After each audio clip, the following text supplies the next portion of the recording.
Welcome back to Pommy and Oz. Hope we're all doing really well. If you're new around here, make sure you hit that like button, hit that subscribe. It just let me know that you enjoying the channel and enjoying the content that we try and produce here for you.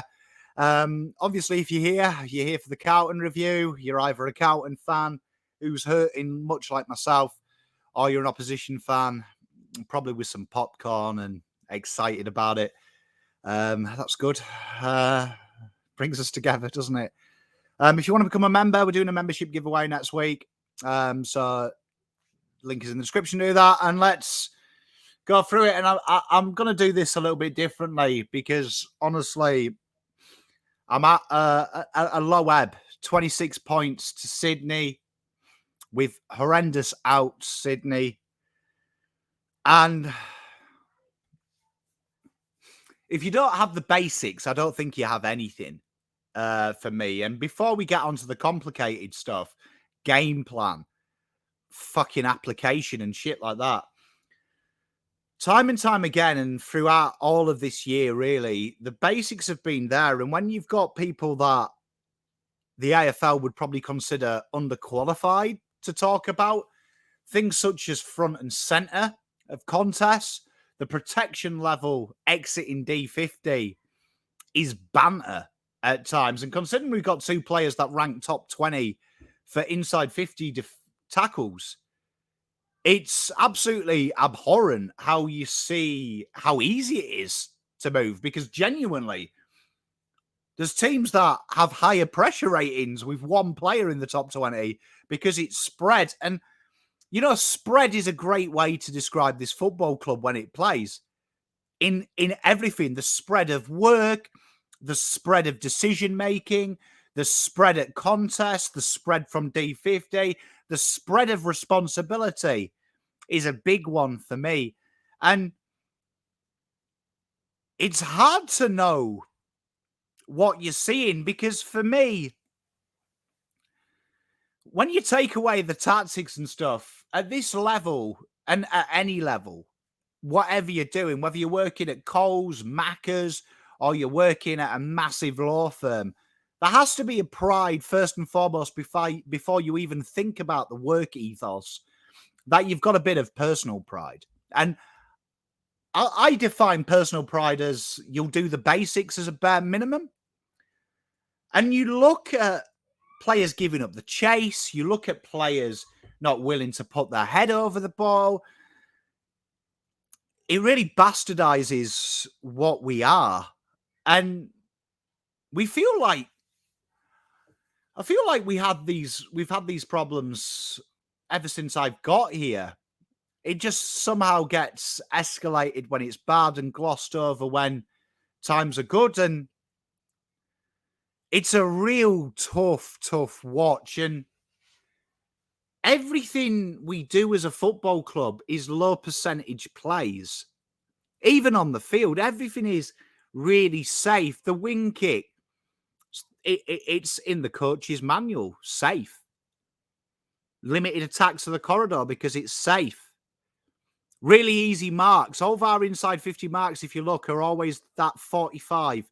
Probably because we don't have any idea about changing the angle from our entries inside 50. But more to the point, it's a safe. It's the most unguarded area of a 50. So it's easy. And now I hear Voss protecting the players, and I'd love to know what Voss is protecting, because at the end of the day, it's Voss's mortgage. It's the kids' college fund that goes. It's not the players. And let's be honest, the players aren't protecting him out on the field by their lack of care of the basics. And I'm not saying the players don't care. I'd never cast that aspersion on them. I may think it a lot of times, but they genuinely don't care about the basics of AFL that every kid in the country makes. And it's really alarming, the whole ecosystem. Last week, I talked about, fleas in a bottle. You keep them in a jar for long enough and you take the lid off the jar and you let them out. They'll never jump above that lid because you limit them. You look at players that have gone on to better things. You look at coaches that have gone on to better things.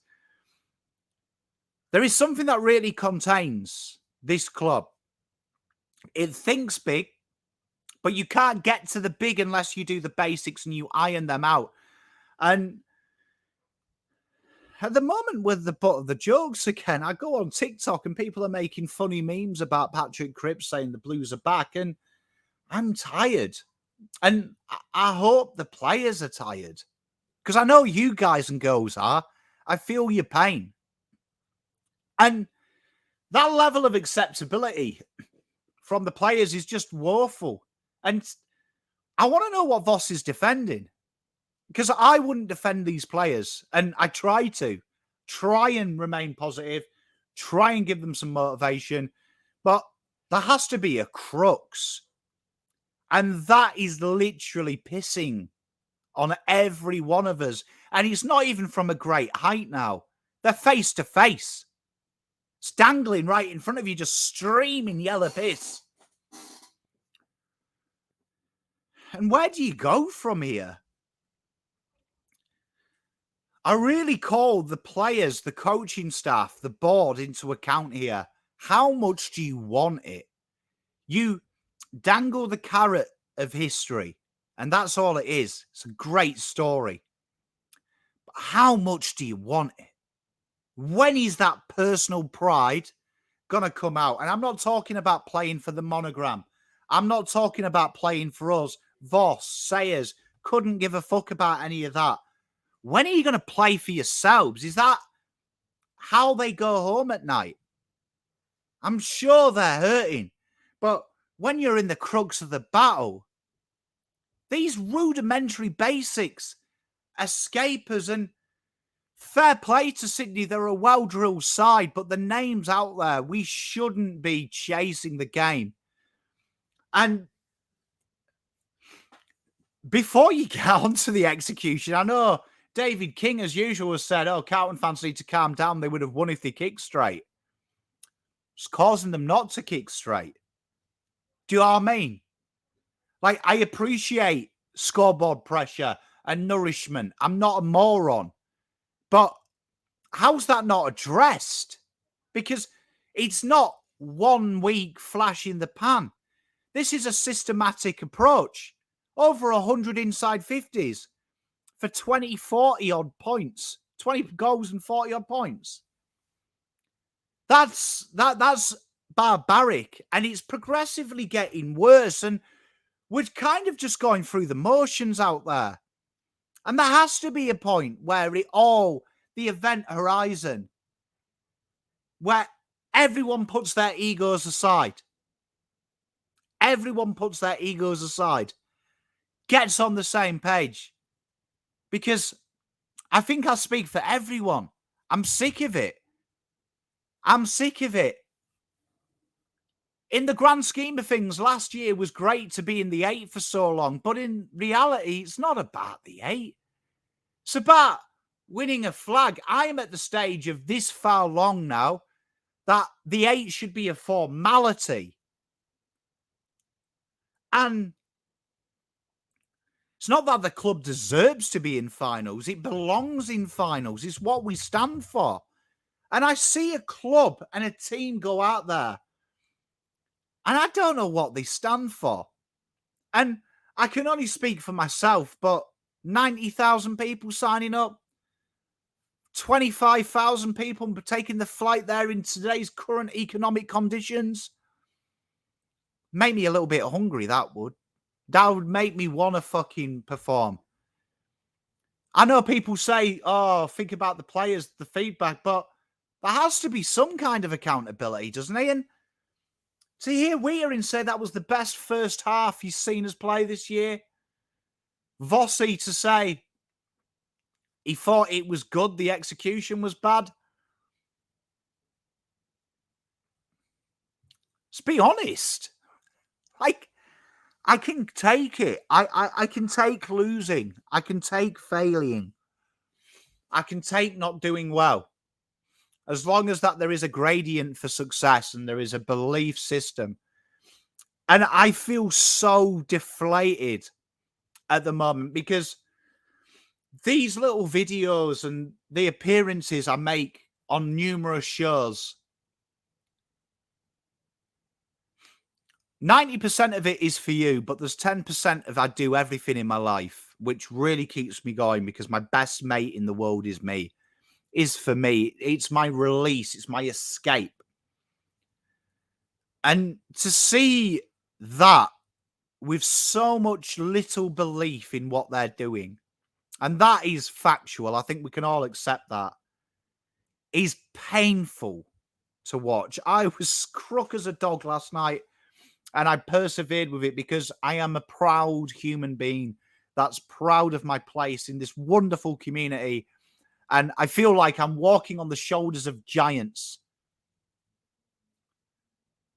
And the message to the club needs to be got. Stop fearing us, fan base.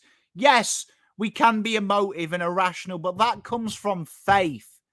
And faith is the seeds of everything good that has ever happened in humanity. All the repair for all the damage we've done has been born in faith. Why are we so fearful? There is fear exuding out of this club. I see it when they stand to see the wonderful ceremony. I see it when they front the media. There is an F word, and they are standing on the shoulders of giants by playing for this football club with a rich history.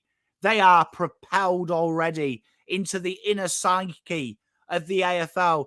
The talk from the media is an honour because you play for this football club, because people have sweat, blood and tears to build this club to where it is.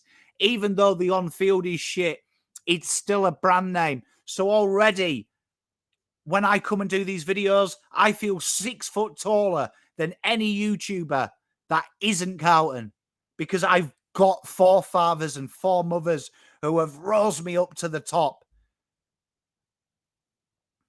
Where's that fucking pride? How much do you gentlemen want it? I'm talking to you, Cripper, Kerner, Mackay, Doc, Sard, a host of names, Kennedy. How much do you want it? Because it needs to burn bright, because we're with you every step of the way. We feel it. We don't criticize you because we hate you. We criticize you because we know what you can achieve. These boys, I find it hard to believe. I sometimes watch them and I think, were they just gifted? Is AFL different to soccer or golf in the UK where you have to earn it? Are you just gifted these positions? Because the way I see it, there's probably 10,000 hours of kicking a ball with dad or mum or your sister or your brother in the garden. There is probably missing friends' parties, missing social events, schoolwork taking a knock, because this has been a lifetime and a fruit of endeavours to reach the top, the upper echelon, to be somebody, to be heard and be seen, which is all we crave. No magic left in the world, but sometimes there is. And sometimes you have to fight for it. And have they got there and totally forgotten about that? Is that what you've done? Because this is a great place to be, man. When it's high and when it's low, this football club at 37 has given me some of the best moments of my life that stick with me forever. And they will do. Long after I'm gone, they'll be on the internet forever for other people to enjoy me laughing and crying and being in pain and God knows what else I've done on camera. What do we stand for? What is our identity? Because at the moment, everything is quick fix. Everything is rushed. Everything is panicked on the field, off the field. Matheson comes out of his cave. Finally, we know we've got some leaders there, but leaders have become followers. On the ground, we're letting defenders lead our forwards to the ball. Midfielders are letting the opposition get there first. Backline, ignoring Sard, our only hope at times, and just going long. Everything is safe and everything is easy and everything is try and get it over with before it's even begun. And we'll come to a crescendo where we just destroy it and start again with the same method, just with different fucking faces in poxy little suits, with poxy little words and total disregard for what we are. And I'll tell you what this football club is. This football club is fucking proud.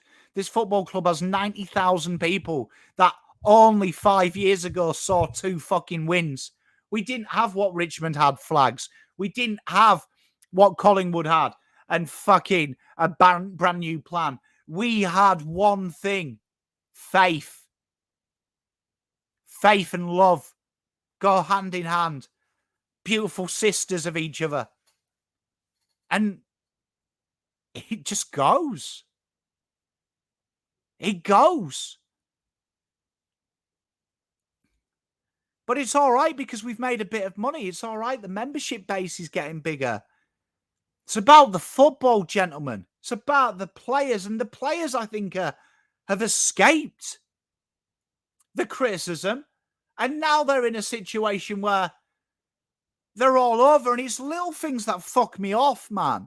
Start of the year, Chris Scott last year talked about changing the system to be more conducive with finals. This year, there wasn't a word that we were changing anything. It was, we go again. Finals, baby. The players go in and it's really noticeable from round one. Something's changed. It was noticeable in the pre-season game against Sydney.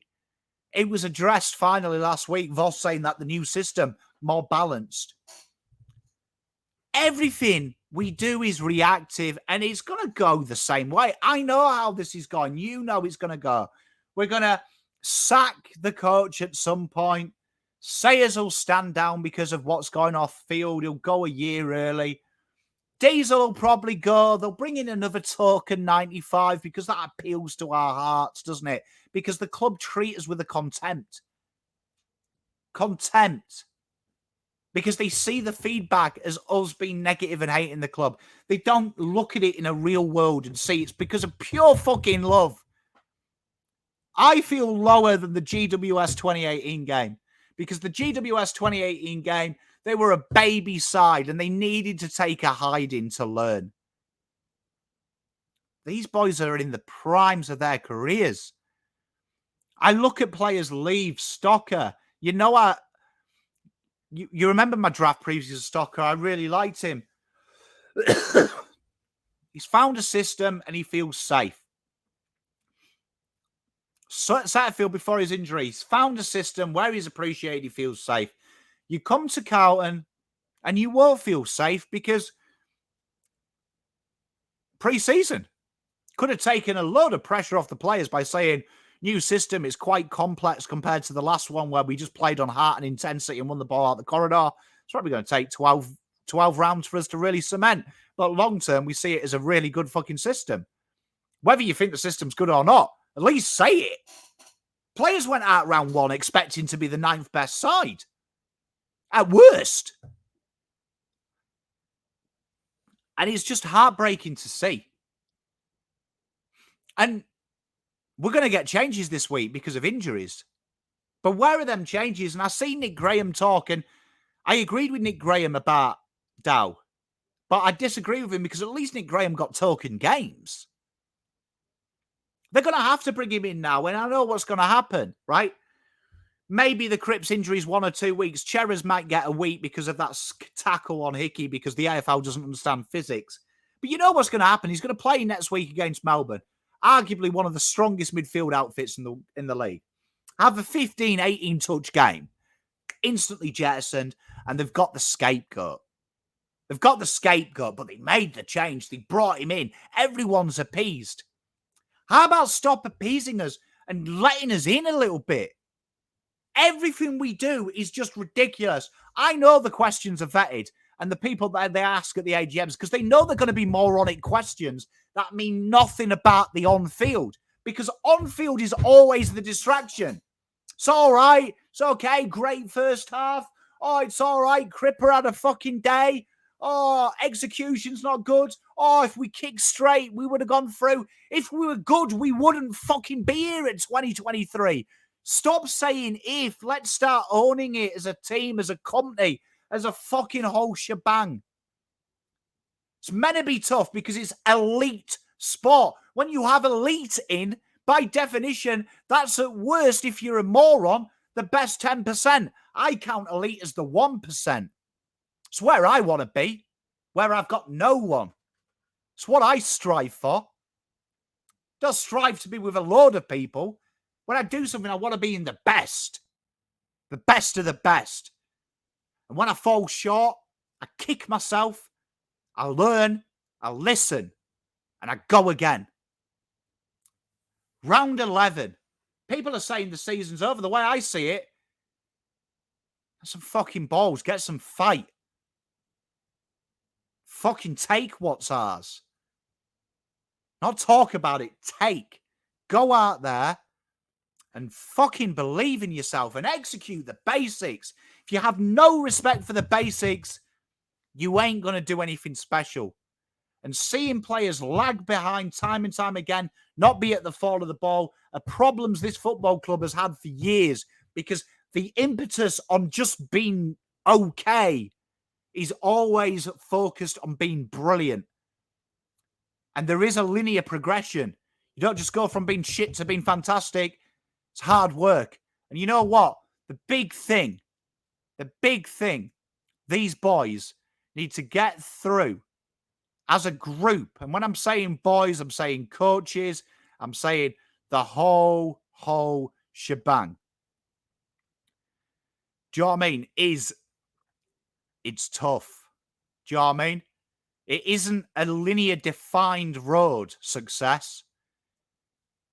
It's filled with pain and sacrifice, failures and traumas and uh-oh moments and moments that you believe that you can't achieve.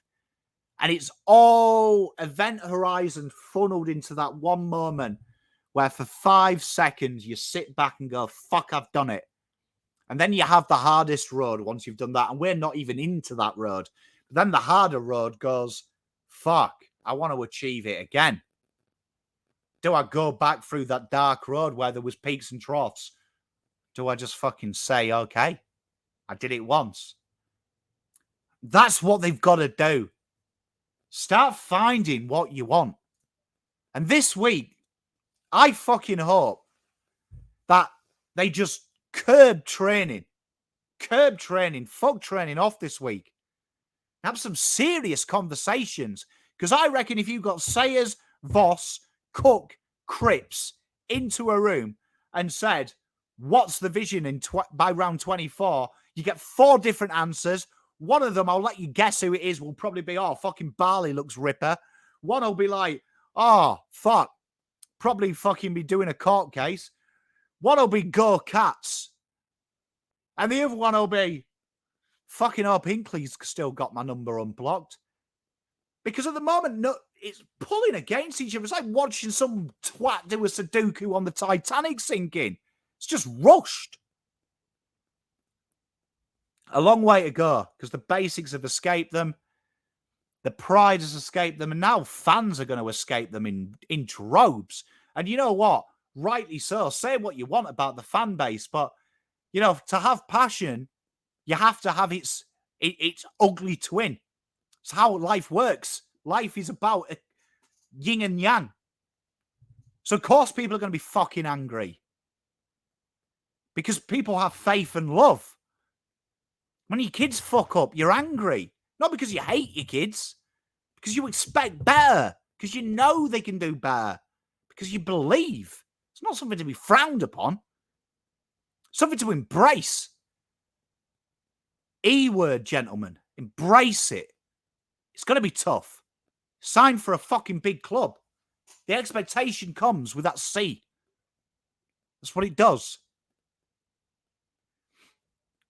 Got a long way to go. And you know what? I fear it's going to get tougher. But I want to give a shout out to the fans, man. You're the real MVPs. And if you are falling off the wagon, I don't blame you. I'm not, though. I'm sticking through this thick, thin, whatever. But I want to see a club that I can be proud of, where I can go to open training and Luke Sayers is serving the coffees, or whoever it is, putting the traffic cones out, putting the bibs out, in it together, one in, all in. I want that attitude. Because the only way they get through this, whatever it is, regardless of what they do, they've got to be in it. together. And at the moment, I am seeing 18 out of the 23 guys every week be doing what's safe, what's self-preservation. And the only difference between being a hero and a failure is the outcome. You run over the road to help a little girl about to be hit by a car. You get hit and she gets hit and you both die. Failure. Saver, you're a hero. You got to do the action. You can't just sit there on the bleachers and say it's okay. Stick fat, people. We need each other. I love you all. Go Blues.